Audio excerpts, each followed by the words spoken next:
Je crois qu'il n'y avait pas de meilleur endroit pour organiser cette nouvelle instance de dialogue. Nous sommes à un tournant. Il y avait donc un besoin de se parler pour ensemble mettre en mouvement l'islam de France ou l'islam français, lui donner tous les moyens pour se réformer et s'adapter aux enjeux difficiles, aux grands défis surtout, ne le nions pas, qui s'adressent à lui dans sa diversité et dans sa complexité. Et nous nous appliquerons avec Bernard Cazeneuve à privilégier les progrès, les petits progrès, les avancées avec vous, plutôt que de privilégier de grandes solutions, de grands discours qui risquent de ne rien régler. Croire ou ne pas croire, c'est une affaire intime, privée. Exercer son culte, c'est une affaire publique. Aujourd'hui, c'est à vous, présidents d'associations, imams, recteurs, intellectuels, hommes et femmes de la société civile, tous et toutes acteurs de l'islam de France, d'y être réunis. Les thématiques du jour ne surprendront personne. Elles sont le résultat de vos observations lors des consultations effectuées sur le terrain au cours du dernier trimestre.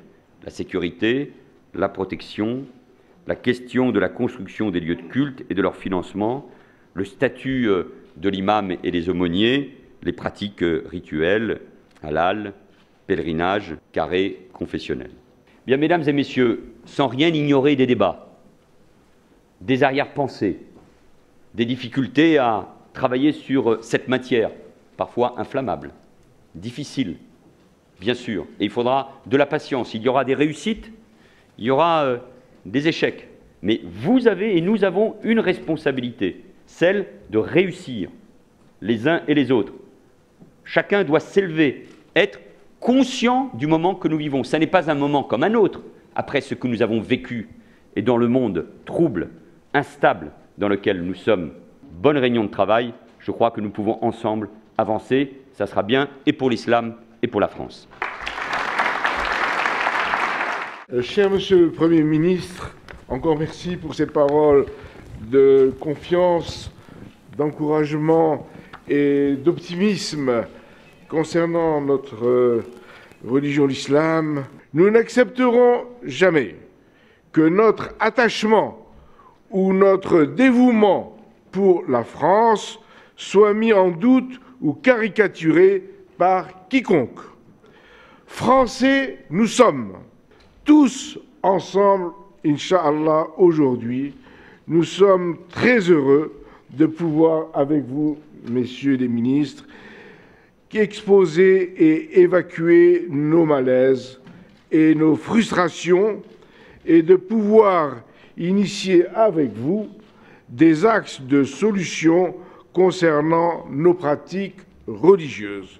Nous aurons tous à cœur d'aider les pouvoirs publics à trouver avec nous, dans la concertation et le dialogue, toute la convergence nécessaire à la résolution des questions les plus urgentes qui touchent notre communauté culturelle de France. Je vous remercie et bonne séance de travail.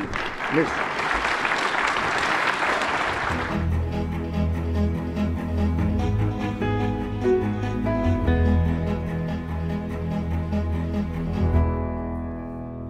Nous allons vous rendre compte de la première commission.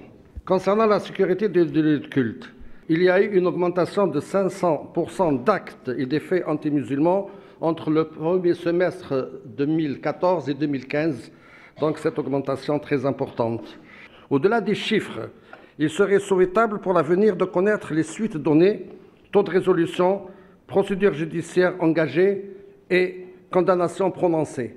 Sur le troisième thème qui a été abordé sur l'image de l'islam, s'agissant de la responsabilité des médias, il a été rappelé par le directeur général du CSA que le CSA justement avait une compétence pour intervenir dès lors qu'une présentation malveillante, biaisée de telle ou telle religion ou courant de pensée pouvait apparaître dans les médias, mais que encore fallait-il qu'il soit saisi.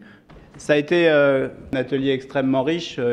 On a recensé, je crois, 25 interventions qui nous ont permis de faire le tour de la France métropolitaine et de l'outre-mer sur ce sujet ô combien important de la construction des lieux de culte et des mosquées, avec, chacun l'a rappelé, la difficulté et l'extrême complexité de ces constructions de mosquées. Le mot parcours du combattant a été plusieurs fois employé, prononcé, et des projets qui sont qualifiés de réussite ont tous pris parfois plusieurs dizaines d'années. Ça montre à quel point ces projets sont difficiles. Un autre débat, alors avec des avis très divers sur grandes mosquées, mosquées de proximité. On a vu que cette question-là n'était pas tranchée. Nous avons abordé le problème de l'architecture. C'est vrai qu'aujourd'hui, il faut que nos mosquées s'intègrent dans le paysage urbain, qu'elles ne puissent plus simplement faire office de mosquée d'importation, mais je pense qu'il faut qu'on parle directement d'un projet d'une architecture des mosquées de France. D'autre part, nous avons parlé de la fondation des œuvres de l'islam. Cette fondation, aujourd'hui, qui ne fonctionne plus, mériterait qu'on s'y penche et qu'on mette en place, qu'on la remette en route, je dirais. On a entendu aussi des inquiétudes concernant la question du statut de l'imam en France, la question de la formation d'un imam de France en France.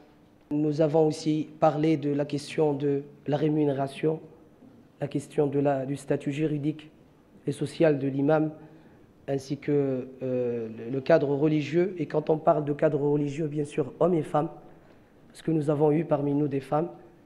Un deuxième sujet, c'est celui des imams déjà en poste. Bien évidemment, ils sont là. Beaucoup ont besoin d'une formation profane complémentaire, certains même d'une formation théologique. La question qui est posée, c'est comment, sur quel temps de travail, qui peut payer leur formation en ce qui concerne la formation profane. Les trois aumôneries, les responsables étaient là, ont le sentiment d'une égalité de situation et pour certaines de traitement. L'atelier numéro 4 portait sur les pratiques rituelles. Les questions qui ont été évoquées, les demandes qui sont tournées vers les pouvoirs publics, elles sont malheureusement connues. C'est la question des carrés confessionnels. La question de leur création, la question du pouvoir du maire pour les créer, pouvoir qu'il a, mais qui n'est pas une obligation, la question de leur caractère intercommunal, qui peut être une solution de mutualisation pour les développer. Je crois que dans cet atelier, c'est vrai qu'il y avait des sujets sur lesquels l'État ne peut pas ou ne doit pas prendre position, et certains sur lesquels il a une vraie marge de manœuvre. Sur la question de pèlerinage, effectivement, l'interrogation qui a été rappelée par M. Andrieux concerne la différence ou l'écart de coûts entre la France et certains pays européens. La coordination du Hajj était présente.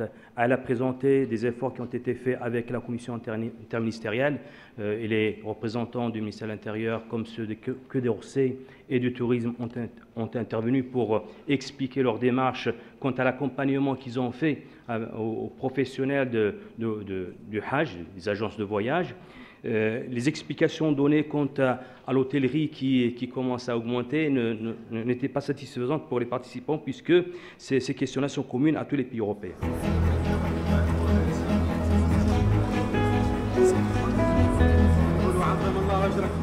Beaucoup de jeunes étaient présents à l'occasion de ces rencontres.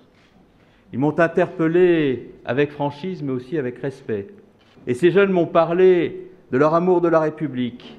Ils m'ont parlé de leur effroi de la violence lorsqu'elle s'érige en instinct, qui tue d'autres Français parce qu'ils sont policiers, parce qu'ils sont journalistes, parce qu'ils sont juifs, mais aussi parce qu'ils sont musulmans.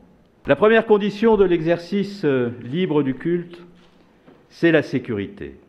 Je veux vous dire l'engagement total qui sera le mien pour assurer la protection de vos lieux de culte aussi longtemps que des menaces existeront qui vous empêcheront de pratiquer librement votre religion. En outre, le gouvernement a décidé de consacrer 9 millions d'euros sur les 3 prochaines années au financement d'équipements de sécurité, des caméras de vidéoprotection notamment dans les mosquées où le besoin s'en fait sentir. Je veux dire des choses claires sur la répression des actes, des menaces commis contre les musulmans et sur les mesures que j'ai prises immédiatement.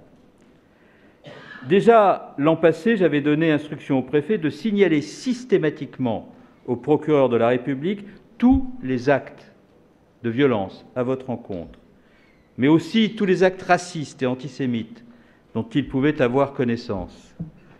Il faut que les victimes portent plainte. Et je le dis devant le directeur général de la police nationale et le directeur général de la gendarmerie nationale, ces plaintes doivent être prises et transmises systématiquement à la justice de manière à ce qu'elles soient instruites et qu'elles fassent l'objet d'une réponse pénale très ferme et sans délai, comme cela doit être le cas à l'égard de toutes les formes de violence. Enfin, il est connu que les préjugés naissent de l'ignorance. Nous en avons souvent parlé, là aussi, les uns avec les autres, l'ignorance qui fait des ravages. On ne sait rien de l'autre. On ne sait rien de la religion dont on se réclame, ni de son texte et ni de son esprit. On ignore tout des œuvres poétiques, littéraires, picturales qu'elle a livrées à l'humanité, qui ont contribué à faire l'humanité, et les valeurs, là aussi, de tolérance, qui ont permis à l'humanité de surmonter bien des guerres qui s'étaient enquistées et bien des conflits qui semblaient être insurmontables. La République, dans l'espace public, lorsqu'elle convoque le verbe, est un exercice exigeant, est un exercice rigoureux. C'est, comme l'indiquait le Premier ministre ce matin, un exercice où la vérité doit être première. C'est un exercice qui doit vous conduire à vous sentir libre dans la République et à la République à garantir votre liberté. Je sais pouvoir compter sur vous, car cette journée a été extrêmement prometteuse. Comme vous le savez, je l'espère, pouvoir compter sur moi. À vous tous et à vous toutes, vive la République et vive la France.